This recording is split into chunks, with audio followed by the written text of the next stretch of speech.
It is vital to have a place where you can come and worship and cry and rejoice with those who rejoice, right? To be around like-minded, God-fearing people.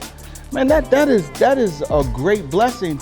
And to take a, and here's the crazy part. Here's the crazy part. Two people in church get hurt. They leave together. They find every excuse together not to go back to that place. They find every excuse to and listen, here's the kicker. We know the Lord, listen, 2 years, 3 years, 6 months prior, the Lord sent us here. So because you got your feelings hurt, the Lord sent you away. No, he didn't. That's flesh. That's flesh. Because so-and-so didn't speak to you, because I did something or said something you didn't like, right? Because I'm pastor, right? And pastor has to say some tough things sometimes, and you didn't like it, right? And so now, who am I, right? He ain't nothing but a man. I'm nothing but a man, but I'm your pastor, right? And so, you know, sometimes you have to correct, you have to rebuke, and this is why it's important to grow up. Man, listen. I've had 2 pastors. I've had 3, but two of them. One would tell me, "Go sit down." I don't want to. You going to be disobedient? No, sir. This is the one I spent the most time with. No, sir. Then go do what I asked you to do. I don't talk to y'all that way. Not at all. Right? Never have. I didn't like it. Right? But I did it. And it was good training for me. Right? Now my pastor now, I understand his disposition to the point where, and I understand how I serve him, that if he called me right now, yes sir,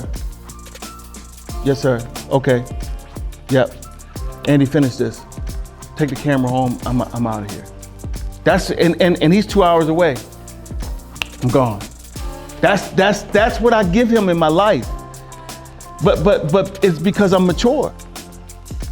2 years ago, year and a half ago, he did something I didn't like. I spoke up for myself. He said, "Jamal, you can go." I said, "No, sir, I can't.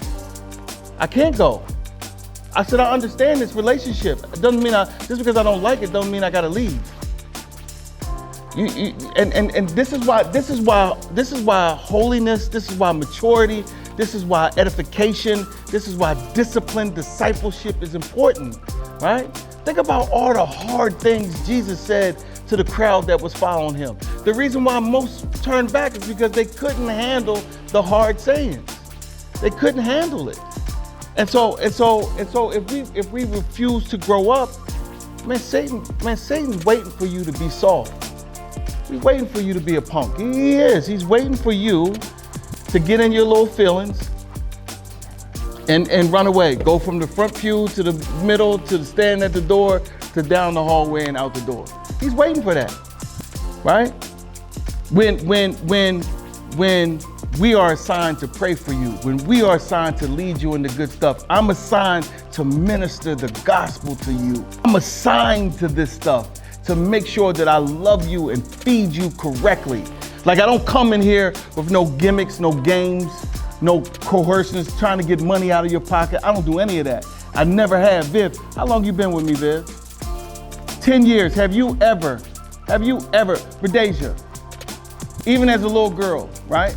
Did you ever hear me say we need to take 6 offerings or anything like that? Like never. Because it's not my MO. Because what matters to me is that you're strapped with this armor of God. That's what matters to me the most, right? In 14 years of pastoring, right? I never asked for a paycheck. Got one. The board said, "We need to pay you."